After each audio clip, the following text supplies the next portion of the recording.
Voilà. Donc à présent, présentation du projet Data Astro que j'ai découvert il y a quelques mois et j'étais vraiment fasciné par le travail qui a été effectué. Mais j'ai même pas pu tout explorer, je pense, parce que vraiment le portail est extrêmement riche, avec beaucoup de renseignements. Donc je laisse maintenant la parole à Lise et voilà avec des suites à ce projet parce que c'est un projet qui se construit. Parfaitement, non, elle est précédente. Je passe.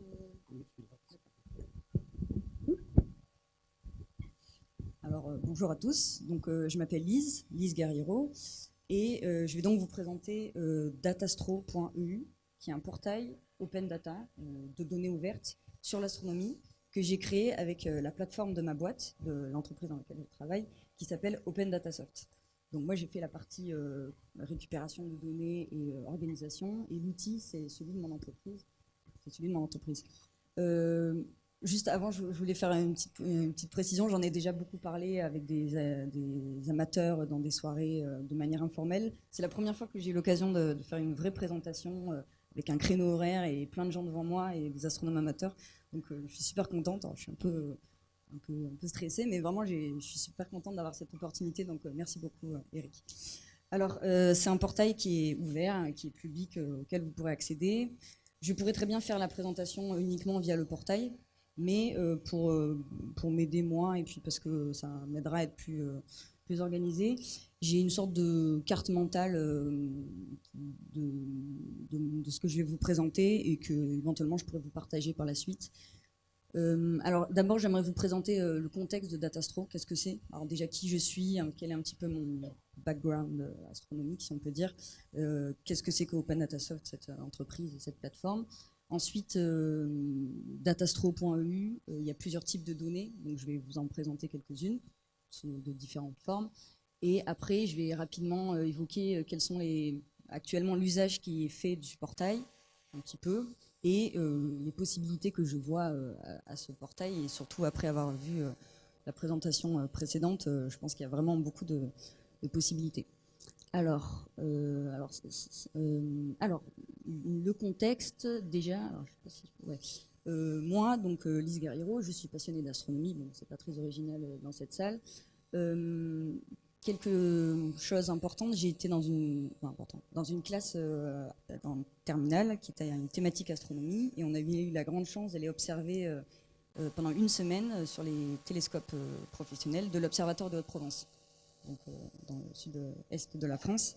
Et alors, donc on a fait un petit aperçu du travail d'astronome, puisqu'on repérait nos cibles. Et alors moi, je faisais de l'astrométrie, il y en a qui faisaient de la spectrométrie. Il y avait différents projets, mais bon, en gros, pendant une semaine, on préparait nos cibles en allant chercher sur des éphémérides sur Internet, on les imprimait, on prenait des surligneurs, enfin, c'était un peu...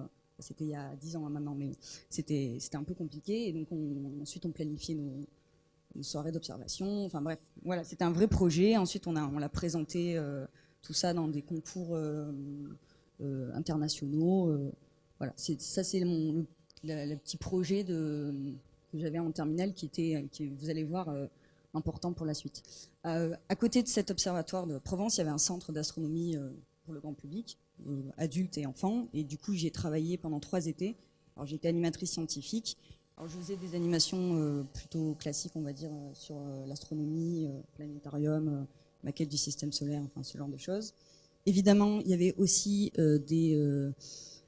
des observations, alors du Soleil notamment, parce qu'ils ont un super sidérostat avec un spectrographe et tout.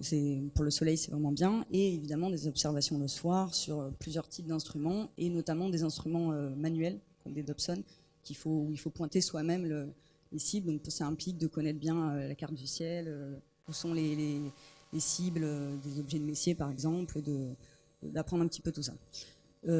Et voilà, du coup, maintenant, j'ai un télescope, moi, un Dobson, que j'utilise de temps en temps, mais c'est vraiment c'est occasionnel. Donc, tout ça pour vous dire un peu, j'ai eu un rapide aperçu de à quoi ça ressemble faire d'astronomie professionnellement, mais très rapide. Je sais un peu ce que c'est que de planifier ses cibles et de préparer sa soirée. Après, je suis pas non plus je suis une grande experte, je suis pas très technique, je suis pas du tout développeuse. Voilà, donc c'est pour vous préciser un peu le contexte. Et alors du coup, depuis 2 ans, je travaille chez Open Data Soft. Alors, avant, je vais vous préciser un petit peu ce que c'est. Enfin, je suis obligée de passer par là. C'est donc une petite entreprise d'une 40aine de personnes. Bon. Et en fait, Open Data Soft, c'est une plateforme qui permet de collecter, gérer, traiter, visualiser et partager des données de toutes sortes, des images, des cartes, des tableaux, etc.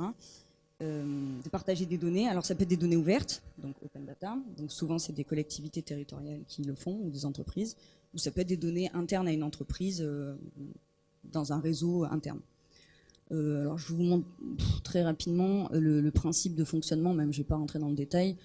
En gros, vous avez plusieurs types de données qu'on peut mettre à l'intérieur de la plateforme, des données directement sur les logiciels métiers d'une entreprise, des données déjà en open data, des données de transport, des données IoT, donc via des objets connectés, des capteurs, des données via les API, et aussi vous pouvez mettre des fichiers Excel, quoi, tout simplement.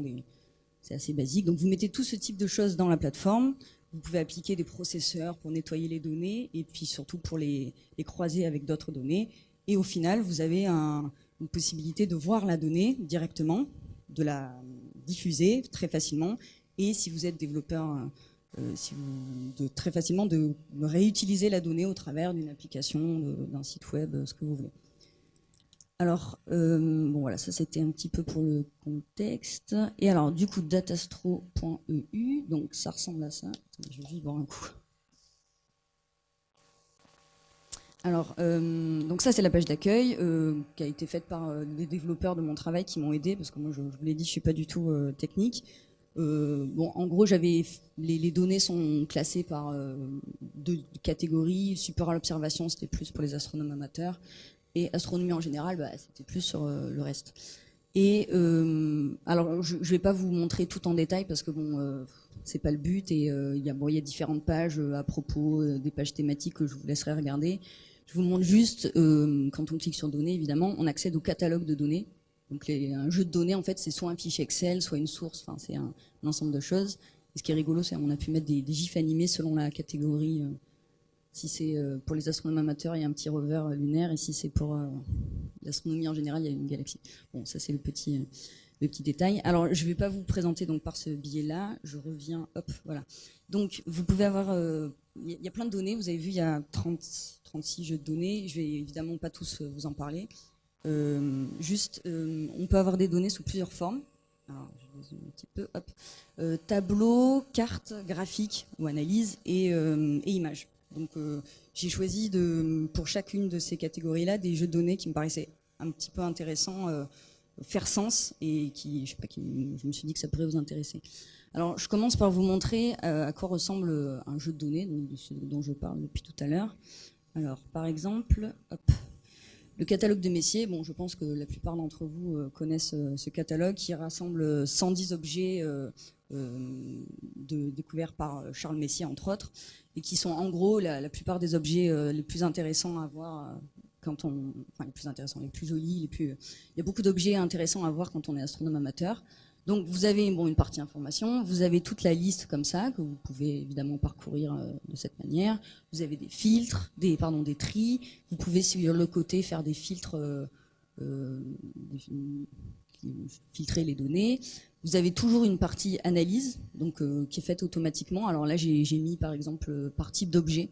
On voit qu'il y a je sais pas, 36% de galaxies dans le catalogue. Bon, après, vous pouvez classer autrement, hein, ça c'est vous qui pouvez faire des barres, vous faites ce que vous voulez.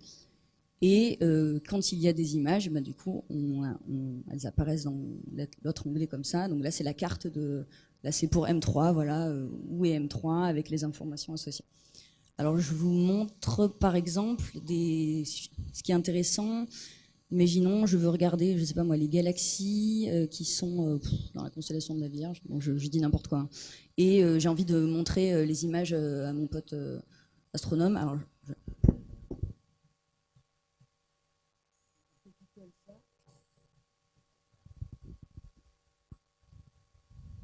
bon. Ah J'aurais peut-être pas dû prendre des images, c'est peut-être un peu lourd. Bon, Enfin, je vais vous le refaire parce que c'est quand même un des principes.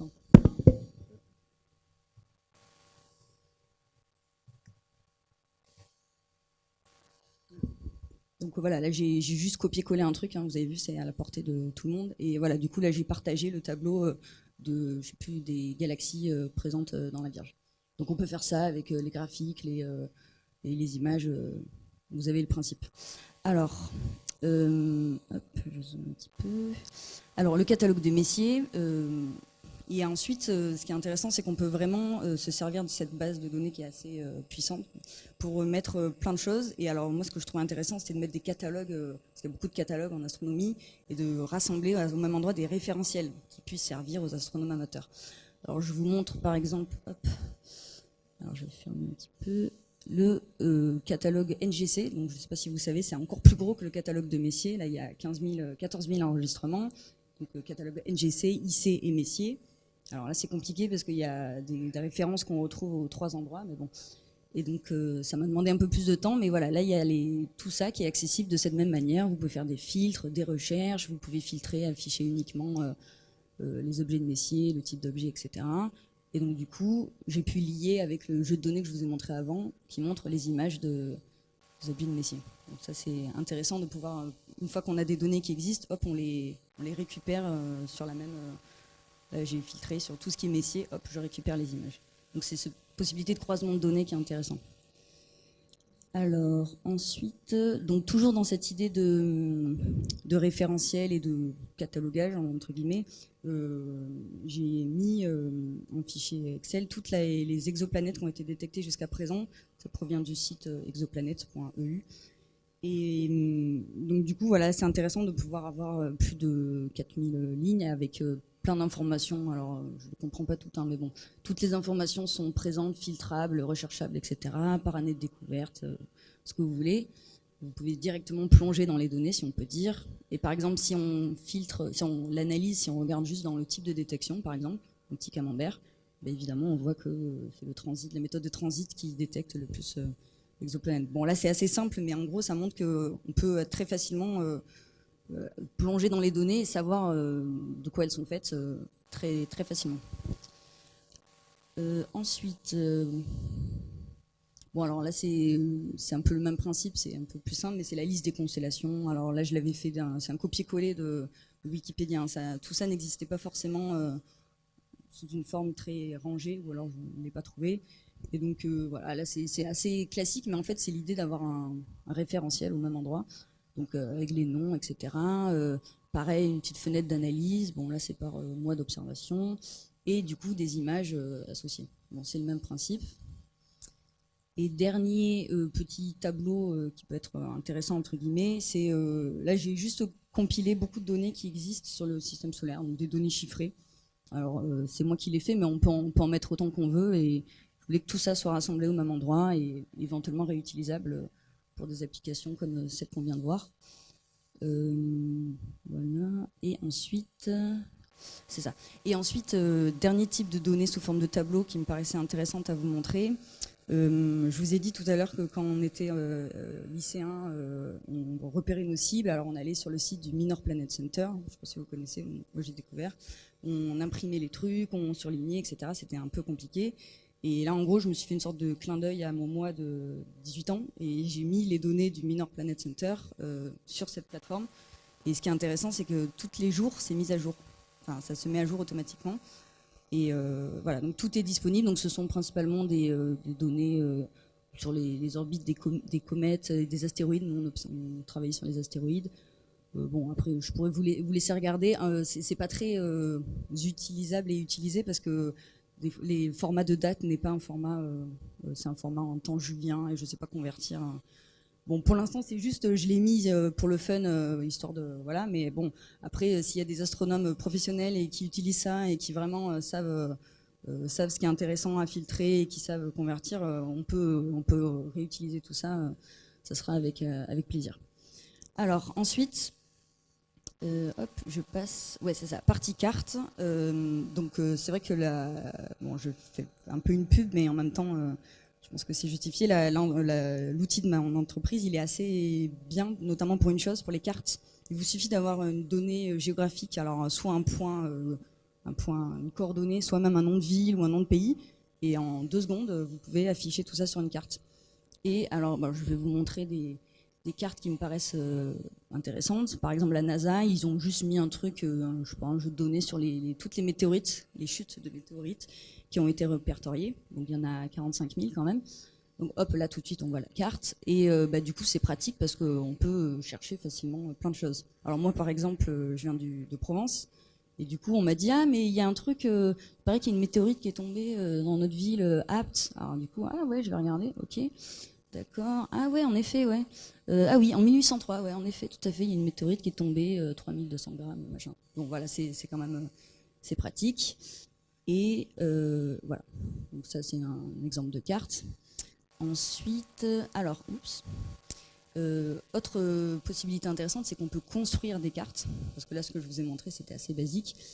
Et alors, je ne sais pas si vous connaissez le programme Globe at Night, qui est un programme participatif où en fait les utilisateurs ils rentrent l'endroit où ils sont, je sais pas le temps qu'il fait, enfin plein d'informations et notamment quelle est l'étoile la moins lumineuse qu'ils arrivent à voir en indiquant donc en connaissant la magnitude de cette étoile, du coup ça fait une sorte de carte de la pollution lumineuse. Alors sur leur site, je vous montre juste à quoi ça ressemble. Ah non, ça essaye pas. Bon, en fait, c'est juste c'est des cartes PDF toutes moches avec qu'ils ont mis beaucoup de temps à créer. C'est normal parce que ça prend du temps. Et il y en a une par année. Et voilà, c'est pas très, c'est super, mais c'est pas parfaitement exploitable. Et alors, eh bien en fait, j'ai récupéré toutes les données de ce projet Globe at Night. Donc il y en a plus de 10 ans. Et alors, on retrouve la possibilité de pouvoir rechercher par année, etc., par temps, par magnitude. On retrouve la carte. Bon, ça, c'est cool. Et alors, ce qui est sympa, c'est qu'on peut construire des cartes qui superposent plusieurs types de données. Alors là, je vais vous le montrer en grand parce que j'ai fait un onglet à part. Voilà, pollution lumineuse. Toutes ces données-là participatives de mesure. Hop, j'ai fait ça. Alors ça m'a pris genre une heure ou deux. Enfin, on m'a expliqué comment ça marchait. C'est vraiment... c'est pas si compliqué que ça. Et donc, du coup, j'ai fait un calque par année. Et voilà, on peut. Alors, c'est plus joli qu'autre chose parce que c'est pas des mesures. Chaque point est un point de mesure. Donc, ça veut pas dire que ici c'est super lumineux. Ça veut juste dire que ici quelqu'un a mesuré qu'il y avait telle luminosité. Mais bon, ça permet quand même d'avoir un bon aperçu de ces 10 ans de données d'une manière plutôt jolie. Voilà. Ensuite, attendez, je continue de voir un coup.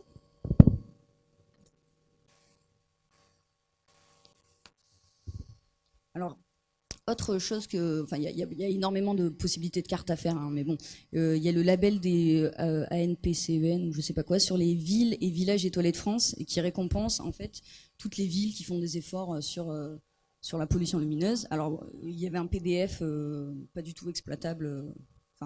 Qui listait 5 étoiles, voici la liste des villes, 4 étoiles, voici. Bon, on retrouve ces données-là, on peut les filtrer, blablabla. On peut voir les points sur une carte. Bon, ok, ça c'est cool. Et donc, comme je vous disais, on peut accumuler les couches de données. Et là, du coup, j'ai fait une carte avec des filtres par étoile. Donc, du coup, on voit 5 étoiles. Il n'y a pas beaucoup de villes quand même qui ont 5 étoiles. Alors, voilà, ça c'était une ville vers chez moi, la Gare d'Apt. Bon, 4 étoiles, hop. Voilà, bon, évidemment, pareil, on peut rechercher, filtrer, etc. Donc ça, c'était une carte qui me paraissait intéressante.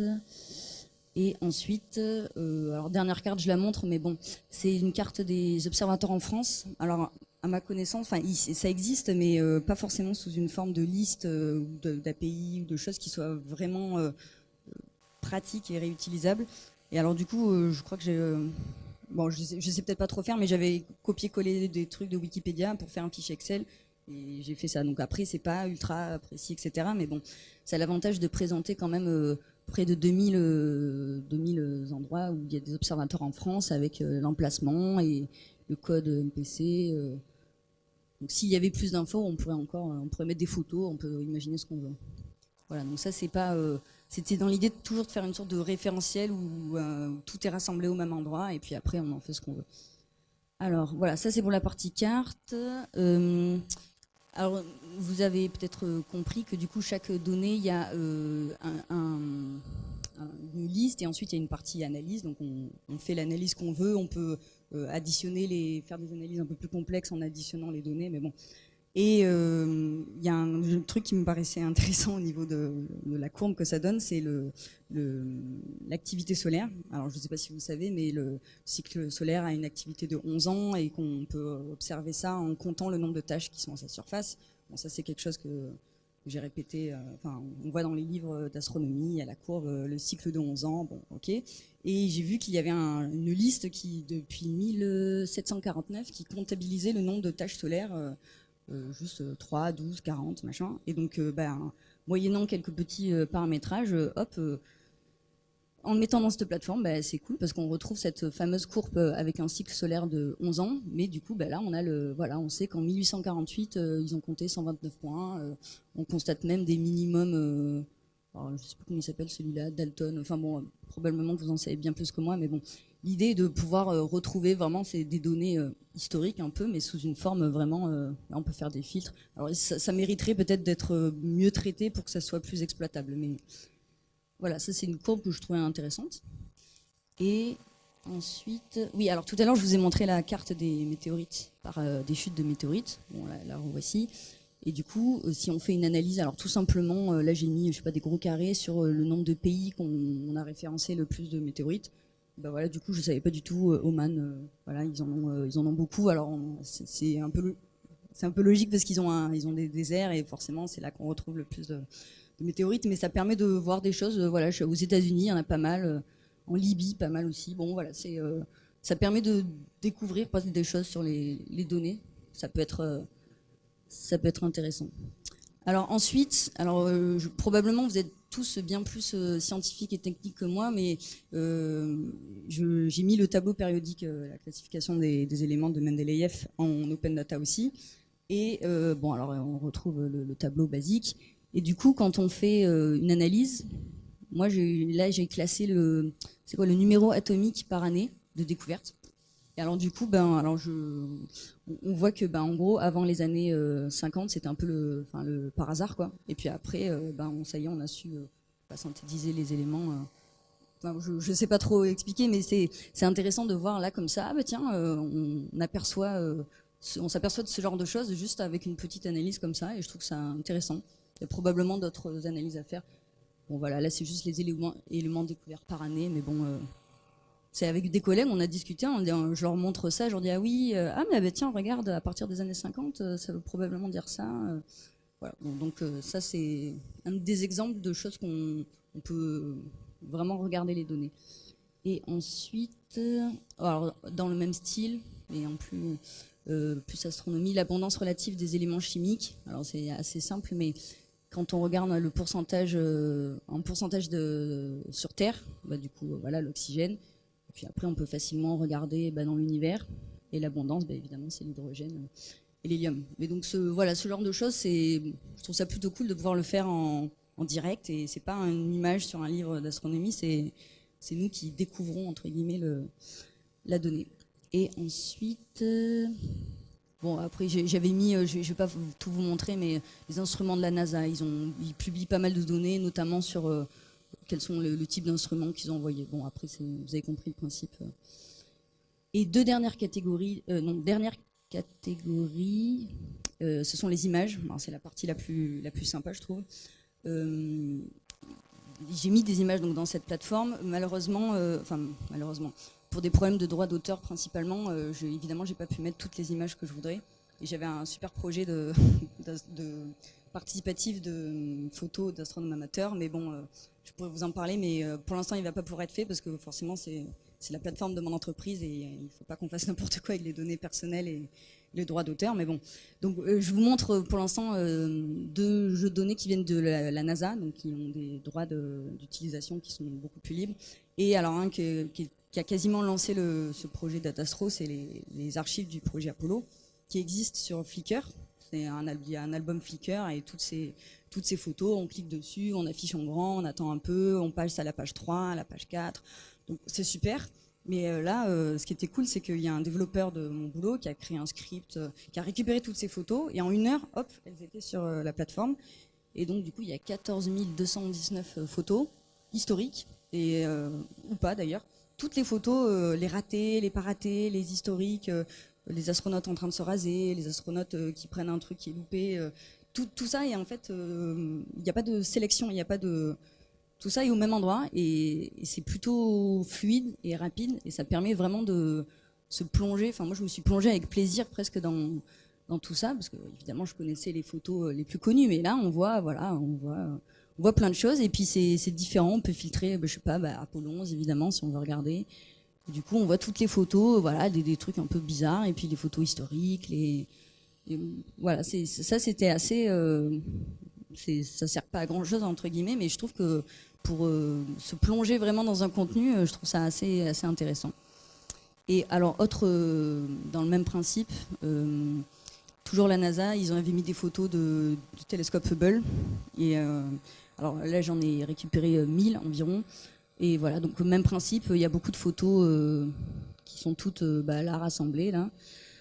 Bon, il faudrait qu'il y ait un peu plus de mots-clés ou pour fouiller un peu plus dans les données. Et on pourra imaginer une vraie base de données avec je sais pas moi, des mots-clés, etc. Bon, là, ça n'existait pas dans le format de données, donc du coup, c'est juste comme ça. Et par exemple, il y a voilà, ils ont fait un album sur le catalogue de Messier.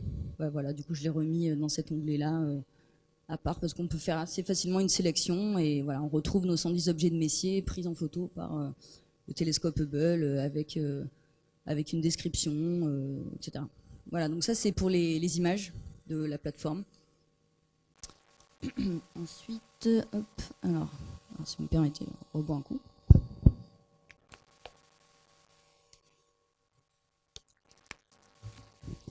Alors,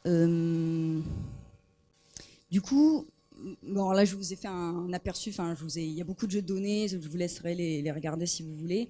Ça fait 1 an à peu près, je pense, que j'ai créé ça. Donc, je vous ai dit, c'était vraiment au fur et à mesure, en fait, parce que j'ai constaté qu'on avait un gros catalogue de données ouvertes, qui sont celles de nos clients. Alors, il y a des données sur le transport, l'énergie, tout ça, c'est super. Il n'y avait rien sur la science, et encore moins sur l'astronomie. Et du coup, moi, je me suis dit, tiens, ça serait intéressant d'avoir des éléments sur la science. Donc c'est là que j'ai fait mes petits copier-coller de trucs sur les constellations, les catalogues, etc. Et qu'au fur et à mesure, j'ai rajouté plein de données. Et au final, j'ai dit, appelons ça Datastro. Et voilà, mais à la base, c'est mon espace personnel d'employé. Et l'entreprise encourage les employés à l'utiliser. Mais bon, c'est un projet qui est... alors je ne l'ai pas précisé, mais c'est un projet vraiment à part dans mon travail. Moi, je fais de la communication, donc je vous l'ai dit, je suis pas du tout développeuse, je suis pas du tout technique, et c'est juste un truc à part qui a pris de l'ampleur, et voilà. Donc, je suis aidée par des développeurs à mon travail, mais c'est pas mon métier. Qu'est-ce que je voulais vous dire aussi? Oui, et que évidemment, c'est un projet, un but non lucratif. Enfin, ça va de soi, mais c'est pas un projet qui a été créé par mon entreprise pour gagner de l'argent. Alors après, si on peut gagner de l'argent avec en ramenant d'autres clients, ça serait super, hein, mais pour l'instant, c'était pas le but. Et du coup, oui, alors, l'idée que j'avais à la base a été complètement, l'objectif que j'avais a été complètement atteint, voire même dépassé, parce que ça s'est transformé, c'est une plateforme qui permet vraiment de collecter et de rassembler au même endroit plein de données sur une thématique en particulier, alors du coup l'astronomie, et qui les met à disposition d'une communauté, donc par exemple les astronomes amateurs. Donc ça il existe plein de sites, de portails, etc. Mais à ma connaissance, pas vraiment de choses qui non étatiques et qui rassemblent plein de choses au même endroit. Alors j'avais donné quelques chiffres. Il y a entre 300 et 500 visiteurs par mois. Enfin, ça dépend vraiment, mais entre 300 et 500 visiteurs par mois, voire même 800 000. Il y a des pics. Ça dépend. Et voilà. Donc après, il y a beaucoup de choses à faire avec tout ça, mais bon. Ça a eu un succès plutôt intéressant. Et alors, des choses qui est intéressante, vous l'avez vu, c'est juste de pouvoir intégrer une visualisation super facilement dans un contenu. Alors, je voulais vous montrer un article de blog que j'avais écrit avec la courbe du soleil, les photos, où je commentais vraiment les données en ayant intégré les données. évidemment, il ne marche pas pour aujourd'hui, donc c'est classique, mais bon, j'ai pas réussi. Mais bon, vous avez compris le principe, on peut se servir de ces données-là s'il y a quelque chose qui intéresse. Si vous écrivez un article sur les tâches solaires, eh ben, vous pouvez intégrer ça et vous pouvez même faire des filtres, votre propre sélection, et vous pouvez théoriquement faire plein de choses. Donc ça, c'est ce qui existe déjà, juste un petit article avec du contenu partagé et ce portail.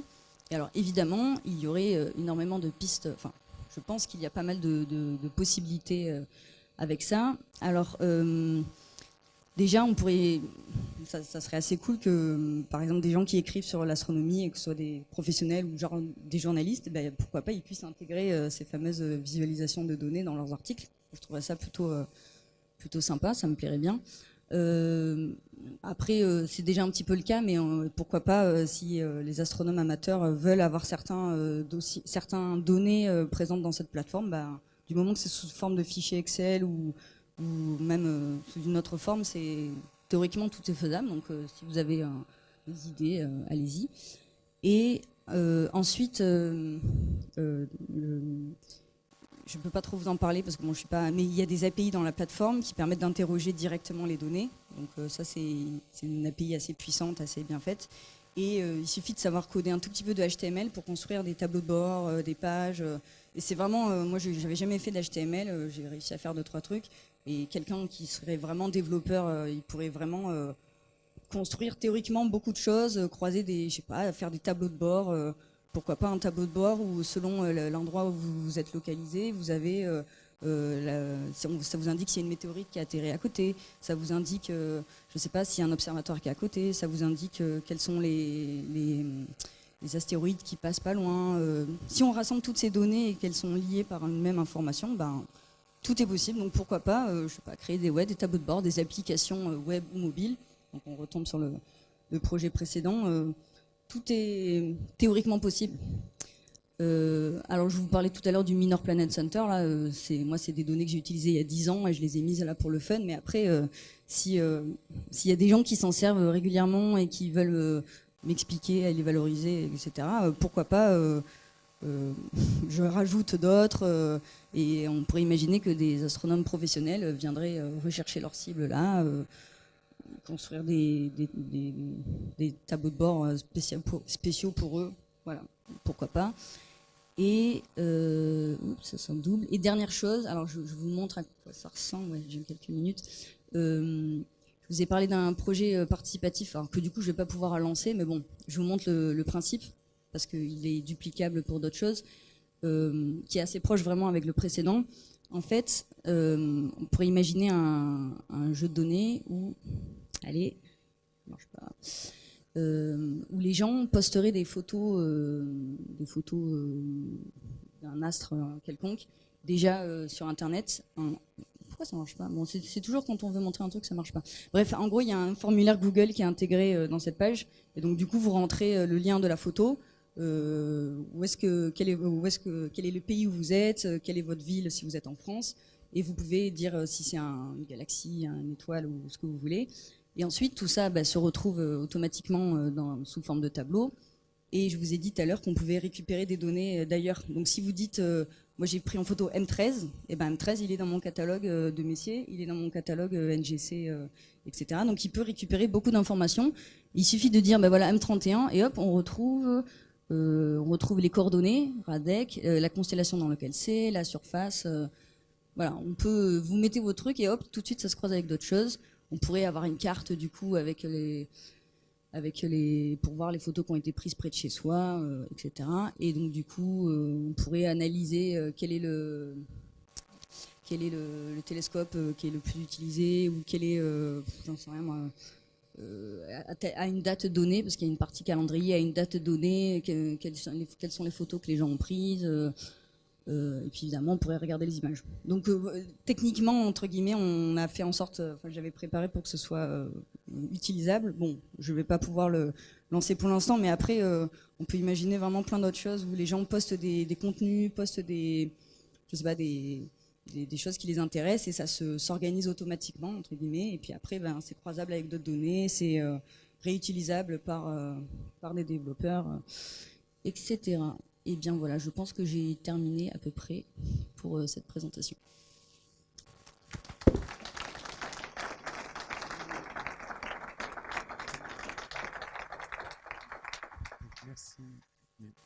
Merci pour ce. Juste un micro détail, j'ai fait imprimer des petits autocollants d'Atastro qui sont ceux, la petite planète qui est sur l'affiche, c'est ça.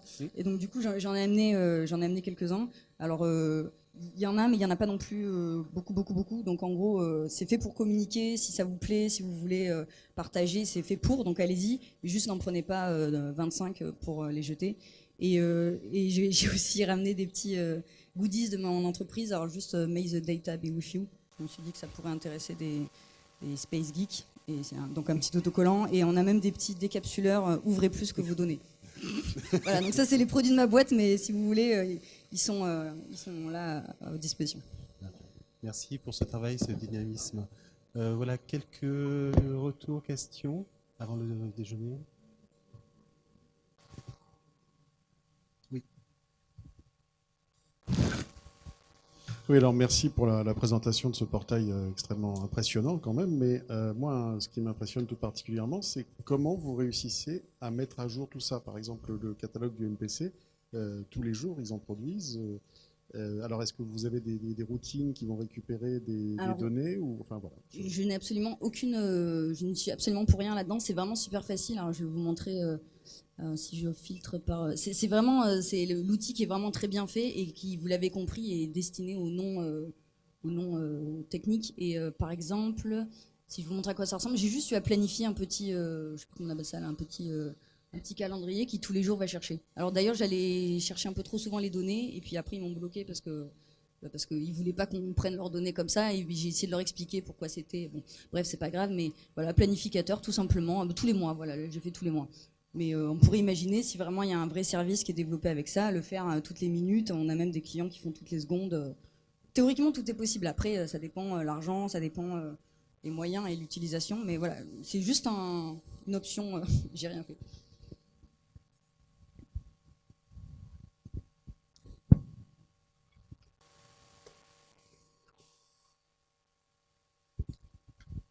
Donc, moi, j'ai essayé d'y aller vite fait sur mon smartphone et j'ai pas vu tous les menus. La version définitive est prévue pour quand ?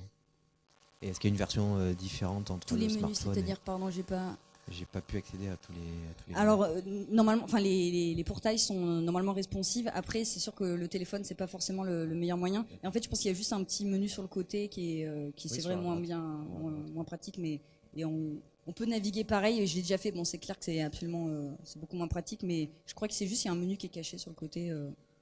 Mais bon, c'est pas trop fait pour. On peut, mais c'est pas conçu pour le téléphone, quoi.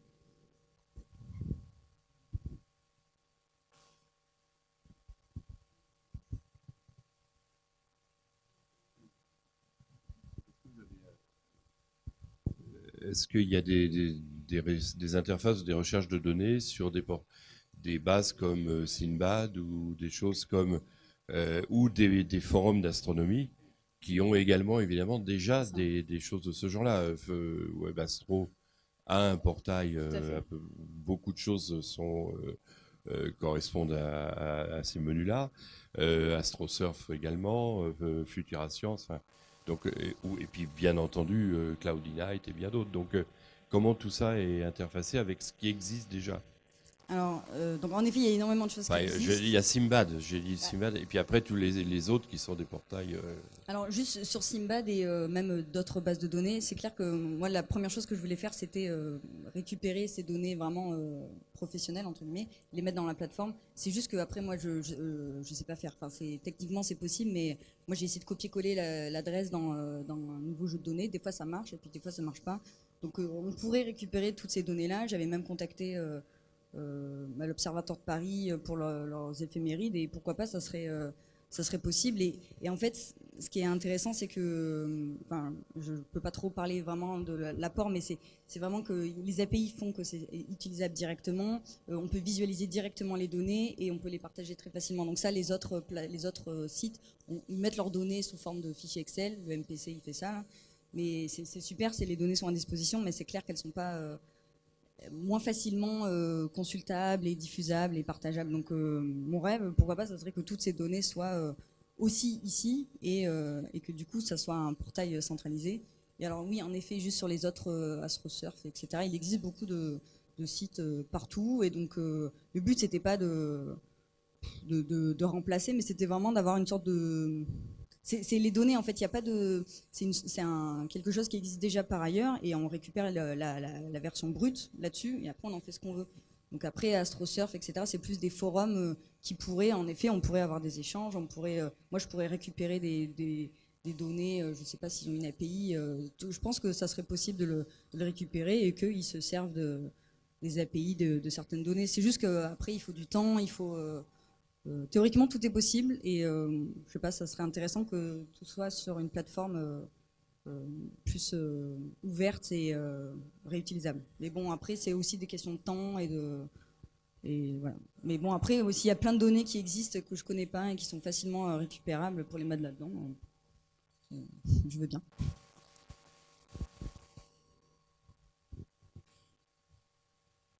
Voilà. Bien.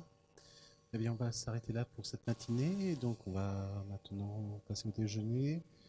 Pour ceux qui ont prévu de manger ici. Sinon, je vous donne rendez-vous donc à 14h pour une première partie d'après-midi qui sera sur plutôt l'image. Alors, l'image spectroscopique en premier et l'image plus classique ensuite. Voilà.